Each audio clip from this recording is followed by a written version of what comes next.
I am new to some faces, so that's always a pleasure. I'm really glad to meet everyone. I was trying very, very studiously to not mimic anything I do when I teach a class, but unfortunately the setup is kind of it kind of predisposes me to that. But what I really wanted to do was talk more about what interests me and inspires me in terms of the work I do. And that really pertains to both clinical practice and research, consultation and teaching. And it really was some combination of synchronicity and conscious planning and some other X variable that brought together all these different pieces of my practice. And they all ended up revolving around a central theme of change. And it started with an earlier kind of practice or an earlier training working with men who were perpetrators of domestic violence. It moved through working on research studies on mindfulness and mindfulness as an intervention for relapse prevention with Dr. Cassie Beaton, who's a CIIS alumna, working at CPMC. It moved into working in other realms in terms of addiction treatment, in terms of developing both pharmacological interventions and behavioral interventions. And that's just another way of saying a pill and a talk therapy session. And so we would look at really what's going to help people make the change that they may or may not want to make. And so it really did kind of put me in a position, I feel, at the center of a lot of what was being discussed and researched and talked about and looked at in terms of this phenomena called change. So when I stopped to think about what it was I would want to talk to you all about, to give you some idea of what characterizes me as a clinician, as a practitioner, and as a teacher and a supervisor, it was definitely the concept of change and the phenomena of change. So I'm going to see how technology works. Right, change. We all know the word, right? That is the word. Change, when in doubt, go to a dictionary, right? Change is both a noun and a verb, and I think I really love words like that. It's both a noun and a verb. And so it's something that we are all intimately familiar with. It's naturally occurring, whether we like it or not. It's happening. It's happening all the time. It's happening whether we're aware of it or not. And I think, really, we're all so familiar with change that we sometimes forget what it actually is made of and what it actually is. And so that's what I thought I would kind of maybe just spend some time talking about in terms of how I was just holding this idea of change and thinking of this process of change. So, I think the most important thing, actually, that I want to just point out to you is that there's nothing I'm going to be telling you tonight that you don't already know. You know what change is like, you know what it feels like, you know what it looks like, you know what it requires, you know how it turns out, you know how it doesn't turn out. So there's really nothing new I'm going to be telling you. It's all familiar. What I hope is that what I'll be telling you is reminding you of what you already know. And that, this idea of change, when I started kind of meditating on change, what I realized was it was so familiar that it was like one of those times when you say a word over and over and over and over and over again, and the word suddenly loses all meaning, and it just becomes like a nothing word, right? So I was really fascinated. I go on tangents when I start preparing these talks. So then I was fascinated by that phenomena. And I discovered very quickly that phenomena is called semantic satiation, right? Semantic satiation. That's what happens when you say a word like change, change, change, change, change, change, change, over and over and over again. It loses its meaning. And so I think something like that can happen for psychotherapists, because we're so involved with change and the change process. Really, that's what we do. We're agents of change. That's why we're here. That's why people come to us. I think that we're so familiar with change that we can experience at times something like a conceptual satiation. Like it really can actually become meaningless to us. And so that's why I really like to take time in kind of talking about change, thinking about change and really opening up more of a space around change to see what really kind of enlivens the phenomena to an extent where it becomes something new to us again. So change, in the dictionary definition, is to make something different than what it would be if nothing had been done, right? To transform, convert, to substitute or exchange for something else, to give and take reciprocally, to transfer one to another. So there's some things I started realizing when I read the definition of change. I realized how active it is. It's a very active word. I mean, there's a lot of doing, right? There's a lot of other verbs that actually define the word change, and I really like that. Then I started noticing what was creeping in as you move down the line of definitions. It started to imply that there was actually two things involved. There was actually something relational about change. There's actually something happening between two things. Two people, two concepts, two places, change trains, change jobs, change. So that really kind of, for me, it reminded me of just the inherent relational nature of change, just the inherent dynamic in change. Another way to think about change is without words. And this is an archaic symbol called the Ouroboros. And that's the snake swallowing itself. And it's actually an archaic symbol of change, of the capacity for people to reinvent themselves. And sometimes I think it helps to not rely solely on words, to really get an idea across. And right, so it should come as no surprise that I'm most definitely a Jungian when it comes down to how I organize my thinking. So when we look at change, and specifically when we look at how change happens, the first place, or at least the first way we kind of come to think about change is how it occurs naturally. It's spontaneous, it's organic, it is seemingly effortless. I mean, and we know this, right? The weather changes, right, over time. The light in the sky changes, our bodies change, our outlooks change. Things change over time, and these are seemingly naturally occurring change. And for the most part, they may not require that much thought, that much intention, or even that much planning. And so when we look at change in the context of specific behaviors, we also see naturally occurring change. And remember, that's really the place I started getting interested in change, was in the context of behaviors, right? Violence and drug use. So when we look at naturally occurring change in terms of behaviors, we do see a phenomena of what we would call spontaneous remission. People do have these naturally occurring spontaneous changes. For example, someone who smokes and smokes a long time might actually wake up one day a non-smoker. Not having bought any patches, not having done any kind of preparation, they might simply wake up and that's the day they're no longer a smoker. So change can happen even on a behavioral level, spontaneously. But I think that's rare. I don't think that accounts for a lot of the change in the world when it comes to behavior. I think behaviors, because of how attached we are to them and how much they can define who we are, and how really, in many ways, for many of us, how integral they are to our being in the world. Behaviors, I think, require a lot more intention and a lot more thought when it comes to changing them. So the way that we've developed over time to facilitate or to make change happen is to provide a facilitation for it. And in the terms of psychotherapy, this means we provide very specific and sometimes brief interventions. We provide counseling, and we provide psychotherapy. And so facilitated change is really coming out of this idea that change that occurs naturally could in some way be distilled into some kind of process that could then be replicated consciously to facilitate change.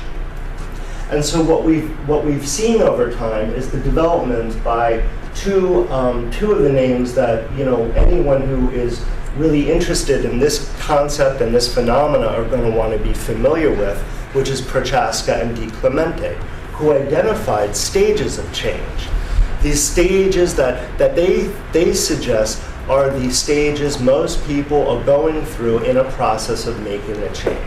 And I think they're going to be self-evident, and I think that's a testament to just how phenomenally correct their work is how self-evident these stages are.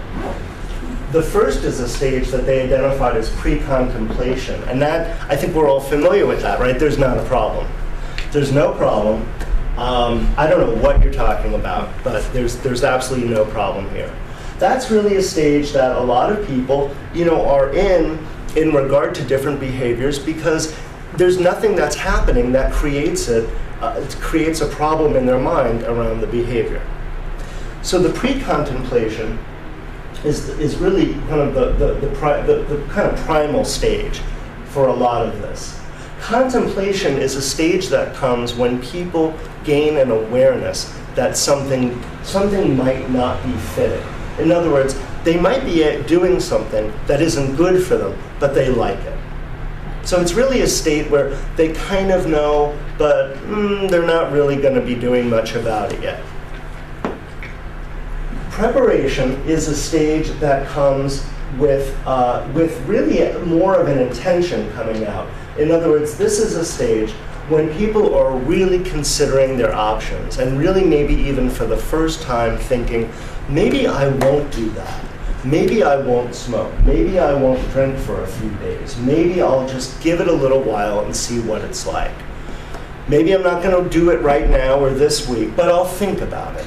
And that's self-evident in how they identified it as a preparation stage. The action stage is when, through a process of a facilitated counseling or therapy, people have come to an idea that not only is there really something that they want to do differently, but they're actually identifying the next steps that they're going to take in order to do it differently. So this is really a moment in time for people in terms of their behaviors, in terms of their habits or their addictions, when they really are ready to take action and to make a change. The maintenance stage is really the most difficult. I mean, I would have to suggest to you, out of all the work I've done with motivational interviewing, I think it's more difficult to maintain a change than it is to go from not knowing you have a problem to knowing that you have a problem. I just seem to have noticed that in my experience, because maintenance means that you really have to put in place a long-term viable strategy to maintain change. And as you may know, whenever there are moments of stress, good or bad stress, people tend to do what comes natural. And what comes natural when there's a stressor pushing at you is to fall back. So people naturally regress to the last place they were. So in times of stress, in times of unexpected challenges, people are at risk of falling back to an old behavior that they had just tried to change. This is why maintenance is really one of the most difficult phases, I think, to really put in place for people. But I think it is possible, and what's testament to that is how many people have really made lasting changes in their lives, whether it's being clean and sober or not smoking, or whatever kinds of changes they put in place that have really been kept in place over time. So that's just a brief outline of stages of change, and it just really provides, I think, a framework for a lot of how we can think about change and think about the process. What fascinates me in terms of the stages that Prochaska and DiClemente recognized and identified were what actually happens to move people from stage to stage to stage, because that's where we come in as clinicians. That's our job.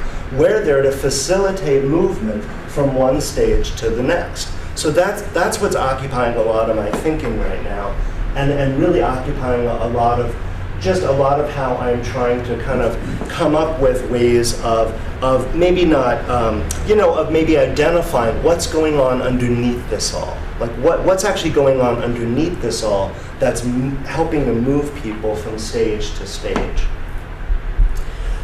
One factor that I am convinced of, and I think is fundamental to facilitating change, is the belief in change.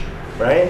And by that, I know this seems, right? Remember what I said, you know all this already, I'm just reminding you. But by that I mean that at least one person in the room has to believe that change is possible, right? I mean, if there's two of you in the room, one of you is a therapist and one of you is a client, one of you has got to believe that change is possible. Now, I know, right, you laugh. It sounds almost funny, but just think about challenging cases. Think about people you may have encountered. Think about cases you've heard. Think about people you know who are so caught up in their hopelessness and their despair that they pull you in too. At least one person in the room must believe in change in order for change to occur. So really, it's a fundamental task of the clinician to believe in change and to know that change is possible. And it's really important I think for clinicians especially, to really open up themselves to the possibility that even sitting with someone who is in complete despair, who has made every attempt possible to make a change, or has never tried before and can't even imagine it, that either way, that change is actually possible. To have the belief that may or may not actually be supported by any data. Right? And that's the beauty of a belief. It does not require data. So believing in change is fundamental to motivating change. You know, the second piece that is absolutely integral to motivating change is talking about it. Again, it sounds obvious, but how often are clinicians sidetracked by people who don't necessarily want to talk about what the problem is, people who don't want to talk about what the possibilities are, people who are not yet ready perhaps to even imagine that change is possible.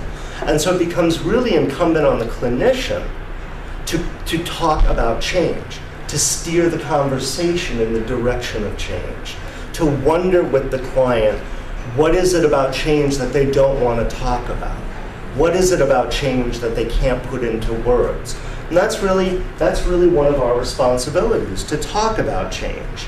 Change is not going to happen unless it's discussed. Because without a clear understanding of what change is, what it looks like, what it might feel like, what it might entail, it's just not going to happen. I mean, the more vague we are about change, the less likely it is to happen.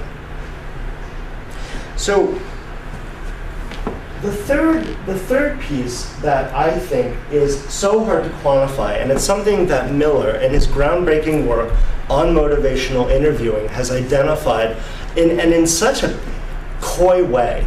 He says very clearly, there is a factor that we believe is integral to motivating change, and we call it clinician characteristics because we're not sure what they are, we're not sure what they do, we're not sure how to measure them, we're not sure how to quantify them, but we believe they exist.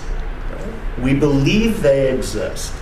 And he's a little more specific about that, but he really got my mind going about clinician characteristics and what is it about us in this relational dynamic called change, in this way in which we are facilitating change that is really in many ways wholly about us. Because one of the things that separates our careers and our practice and our profession from really, I think, almost any other, is that we are it.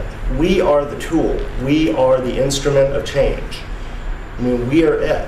We don't have anything else. No matter how many other kinds of workbooks or apps or any kind of manuals that can be brought into the room, when it comes right down to it, we are it, right? We are the tool. And so really, clinician characteristics are another way of saying, what is the tool? What comprises the tool? How would we describe the tool? What is the tool capable of being used for? So what I would just let you know in terms of clinician characteristics is that there are now a number of studies that Miller and other writers cite that show that it is actually clinician characteristics, things about the therapist, that actually have a greater bearing on the outcome of therapy than the client characteristics. And then many people who have gone through, maybe a kind of a more old school clinical training, were really coming out of a tradition that saw the client as being much more responsible for the outcome of therapy. And that gave us a whole language around people being resistant to treatment, people being not engaged in treatment. What the research is suggesting actually is that it is the clinician. It's the clinician and the clinician's presence in the room and the clinician's capacity to work effectively in very specific ways that ultimately has a greater influence on the outcome of the therapy. And that, that might actually be a very uncomfortable truth for a lot of us to hold, because we kind of are trying to exist in a profession that on the one hand is really striving to distinguish itself from an old model that saw us as the sole authority or saw us more in a doctor's role. And at the same time, we need to balance it with what we actually are now discovering, which is that we really are very much responsible and very much have a greater degree of influence than I think we've ever imagined. And it reminds us as well that ultimately therapy is an interpersonal process, and we are participating in that process. So one of the factors that we know and we've known for a long time that is central to therapy is empathy, right? This is the idea as we popularly understand it, the concept of somehow imagining what it's like to be in another person's situation, and that gives us some insight, some capacity to connect with them and to understand them and to hear them. What the literature that's specific around change and specific around motivational interviewing, which is an identified kind of way to facilitate change, what that research is suggesting is that it is not empathy per se, but it's accurate empathy. And this is something we've lost in some of our training. It's the idea that empathy, which a lot of us kind of think of as a very warm, fuzzy feeling, is actually anything but that. It's a highly specific, highly attuned being with someone else in the room. Accurate refers really to the capacity for the clinician to see fully and completely the other person in the room. And if you think about it, it refers to a lot of people's experiences day to day of being misheard, misunderstood, misrepresented, misidentified. What we're striving to provide them with in our rooms is everything except that, which is accurate empathy, an accurate reflection of who they are. And there are many different technical ways to kind of practice accurate empathy, and I would encourage you to really look specifically at what Miller recommends and talks about in his book about motivational interviewing, where he identifies very specific techniques. But accurate empathy as a concept is a very specific way to regard our patients. The other clinician characteristic that sometimes can feel like it goes against the grain depending on your practice, depending on where you've trained, is genuineness. And a lot of times, as part of our professional development, what we struggle with is balancing how we're professional and boundaried and ethical, and what we're being asked to do in terms of facilitating change, how we are actually genuine people in the room. Now, genuineness is something clients absolutely respond to. And I will tell you this, if you want to work with addicts, they probably have the most finely tuned bullshit detectors ever among anyone you will ever work with. So 1 ounce of not being genuine is going to be read like instantly. And they just, when you think about it, whether they're addicts or not, or just people looking to kind of struggle through a question of change, people deserve genuineness in terms of coming and speaking with us and sitting with us. So the other characteristic that really catches my attention that I want to talk more about is non-possessive warmth. I don't know, I can't decide if this is a cold phrase or a hot phrase, non-possessive warmth. And we talk about it a lot in different ways in our training. The way that many of you might have encountered it is as unconditional positive regard. But that even, to me, that still sounded kind of slightly just, I don't know, just clinical and just kind of a little too removed from the phenomena. So what we mean by unconditional positive regard, in many ways, is captured by a very old concept in Western culture, and it's a concept called agape.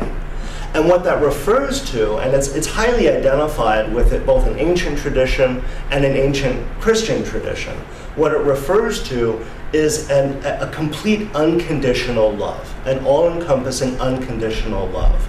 And what that means is, for clinicians, is that it is paramount for us to strive to disconnect our professional egos from the outcome of the therapy, right? That's unconditional positive regard. I am going to accept you and work with you and love you, regardless of whether or not you do this differently, regardless of whether or not you quit. I'm going to accept you and love you and work with you. So unconditional positive regard, or agape, in the Christian tradition, refers to what the American theologian Thomas J. Ord defined as an intentional response to promote well-being when responding to that which has generated ill-being. An intentional response to promote well-being when responding to that which has generated ill-being. I mean, to me, it really captures, in some ways, the almost the higher callings of clinical work in terms of what we want to offer people, what we really can be offering people in terms of perhaps even something they haven't experienced before.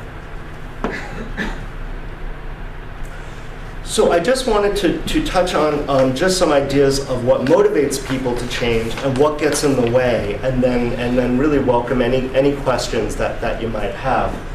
And this really is coming now out of both theory and practice in terms of what I think is present in terms of motivations. Most people, when they enter therapy, even if they claim not so, are really kind of, in some ways, responding to external motivators, especially with more severe problems like addictions or domestic violence. First, what you might hear oftentimes when you ask what brings you in is, well, my partner's going to leave me if I don't come, or so-and-so is going to, so-and-so really is wanting me to come here.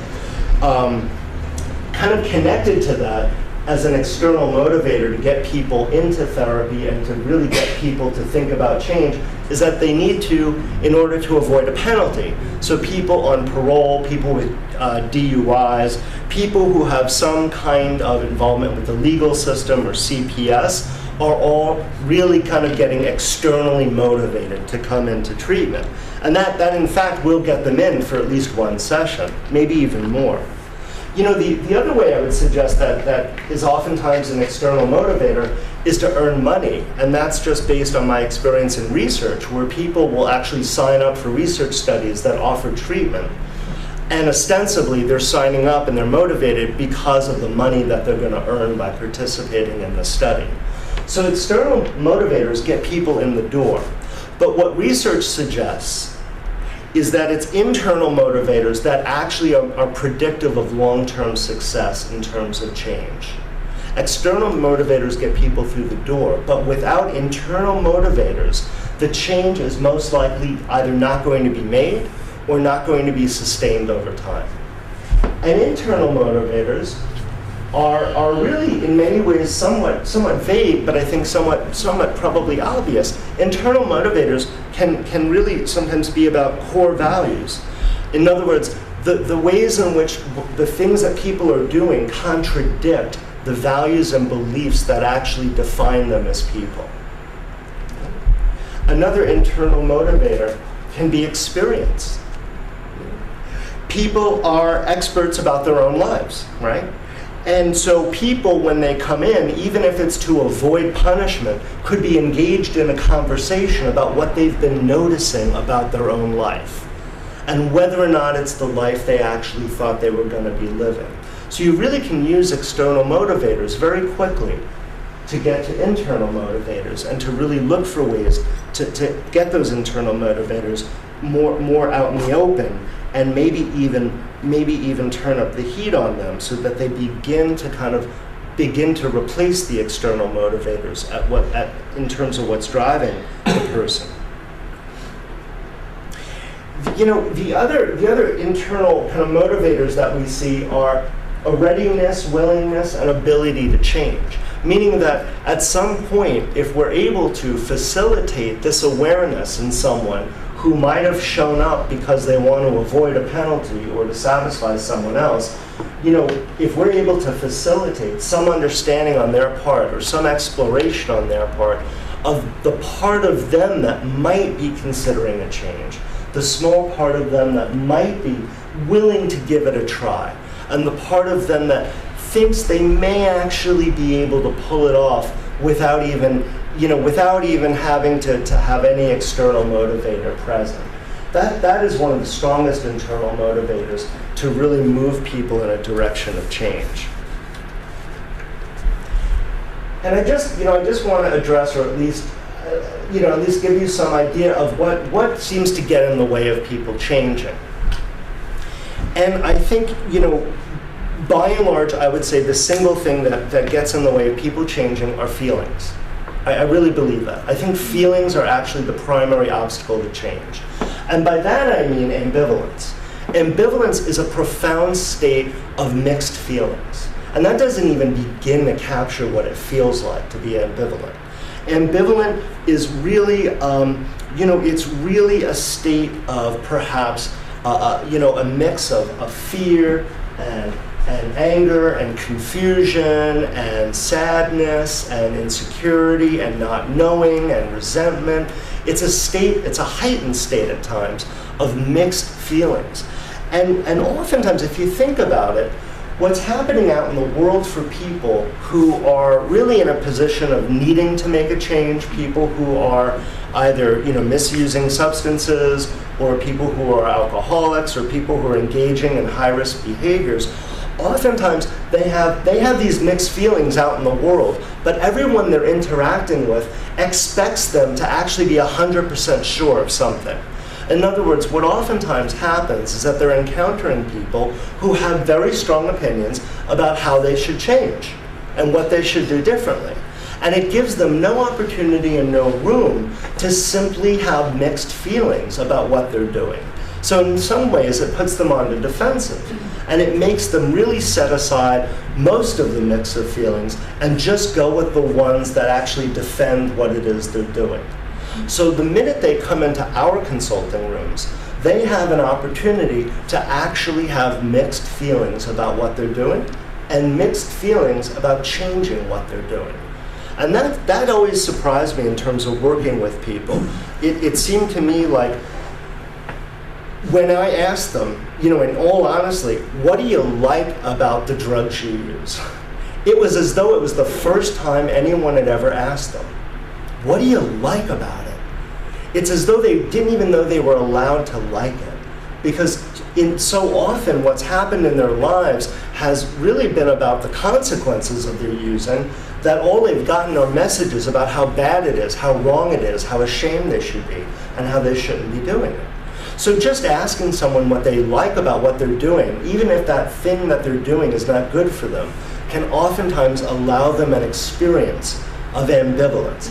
And without a conscious experience of ambivalence, change will not happen. Change will not happen. Without a conscious experience of ambivalence, change will not happen.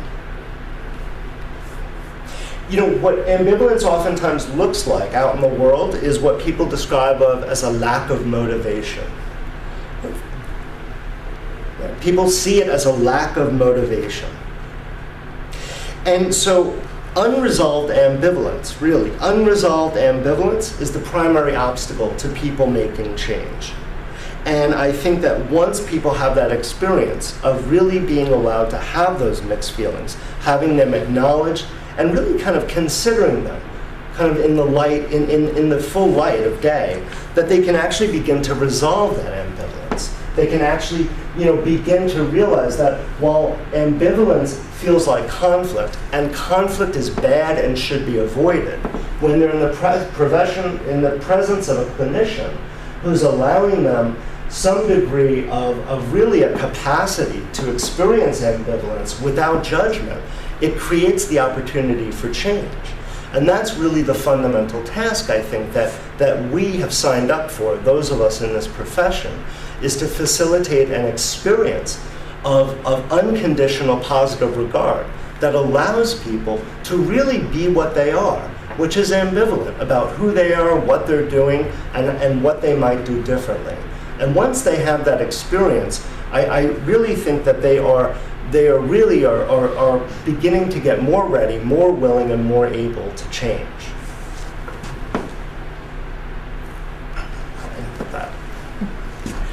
So those were some of my thoughts about change, a bit just what's off the top of my head. And I would welcome any questions. I know that was kind of a lot to go through, and I really didn't want to assume necessarily that you would all have a psychological background per se that you're aware of or that you've signed up for, but I wanted to try to just give you an idea of some of the work in the field and some of what that's inspired in me in terms of what occupies my thinking. But certainly if anyone has any questions or...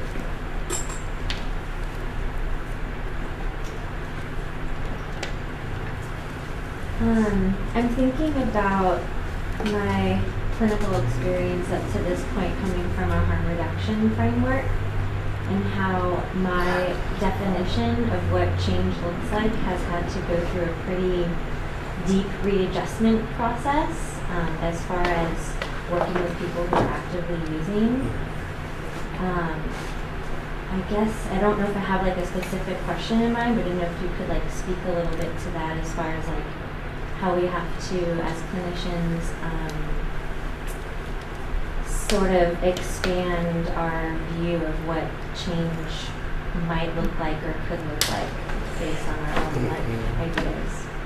Yeah, I think, yes, I really appreciate that, Melanie. It's really part of that process of, I think of, we have this concept in motivational interviewing and harm reduction that it is client-centered.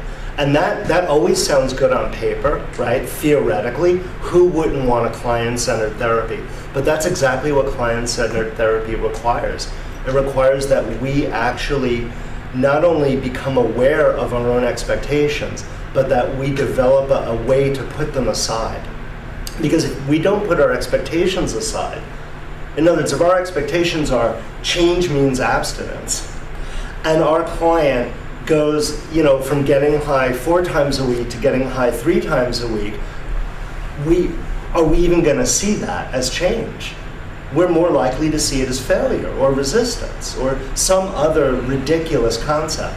And so I think putting aside those expectations, really understanding what it means to have a client-based therapy is really the prerequisite in some ways, well, in many ways, for unconditional positive regard, right? Because otherwise it comes with a condition.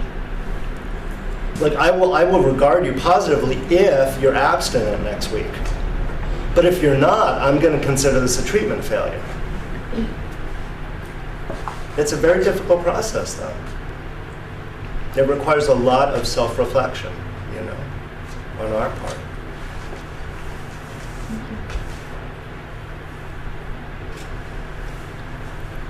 How would you recommend that people get further training or start to incorporate this good work into their own practice?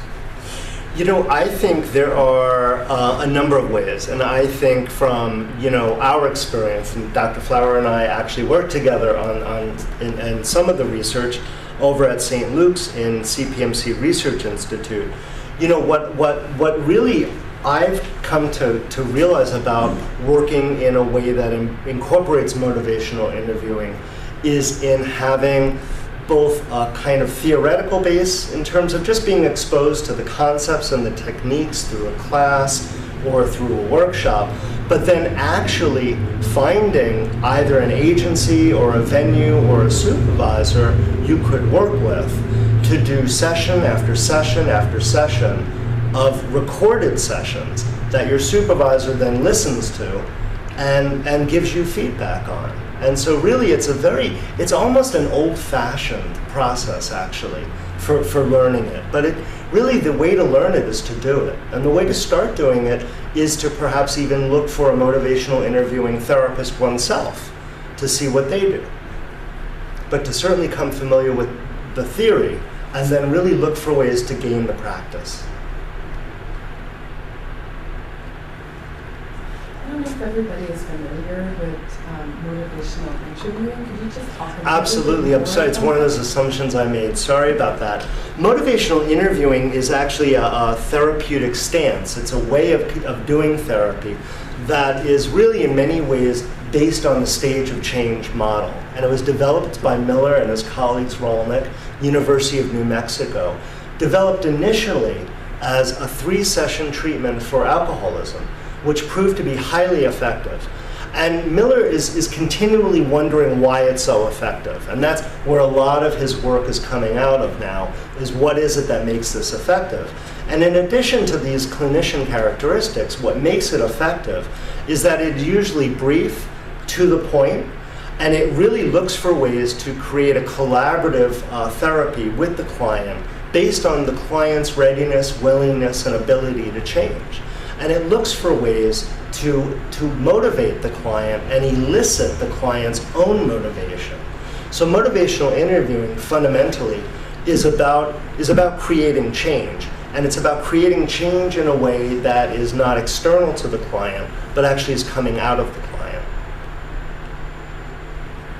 And it's had a lot of applications. It's used in medical settings now, in terms of risk reduction.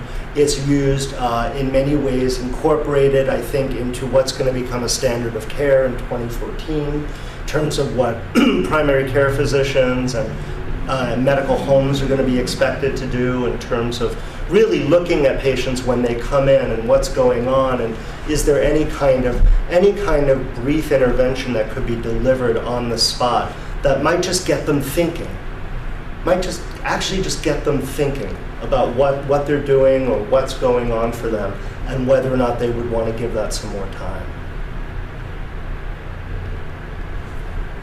I have a follow-up question. I was just wondering, how would you incorporate that more in a long-term therapy setting? You might have private practice or even an agency where you have more sessions than just 3 sessions. Yeah, what I tend to do is incorporate elements of it. Especially, I tend to look at every first session as a motivational interviewing session, because I'm really looking at just getting to know the client in a way that is really gonna try to get at what it is that they identify as the problem, and what it is they've done to address that problem already, and what they think is getting in the way of addressing that problem in terms of where they imagine going. And so there's really a way in which I try to integrate motivational interviewing. And I think once people, once you gain a kind of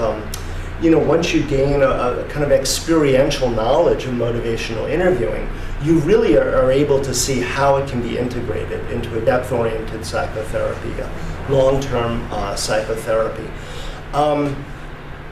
The difference, though, is that even though, while it might sound like more traditional psychodynamic psychotherapy, it does kind of diverge in a way in terms of how it tries to really hold this position of the client being really the one in the driver's seat, so to speak, and the clinician being the one facilitating, or maybe even holding the compass, to figure out which way we're going.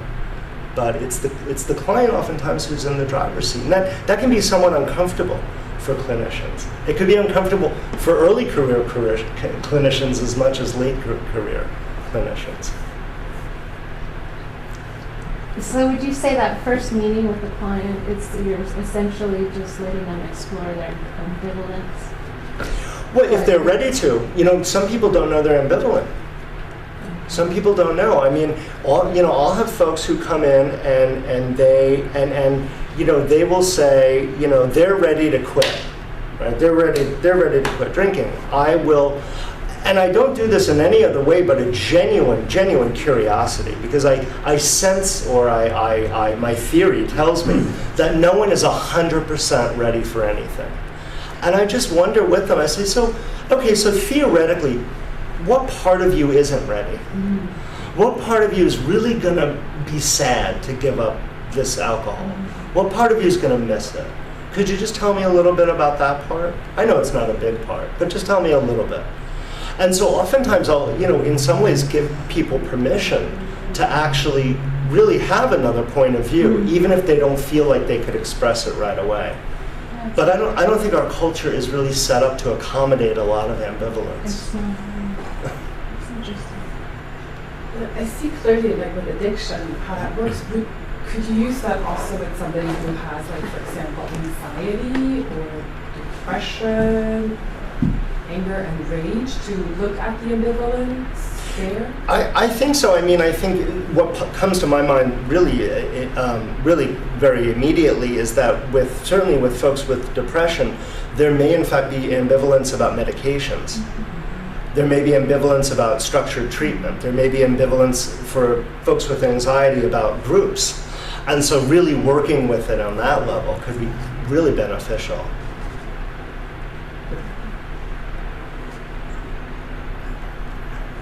Any other questions? Well, thank you all for coming out. I hope you enjoyed this. I hope you got some ideas to get you thinking. And certainly, if any of you here at CIIS, I'm adjunct. If any of you have questions or want to follow up or are curious, by all means, email me or seek me out. I'm more than happy to talk with you about this or any other ideas that come up regarding this. Thank you.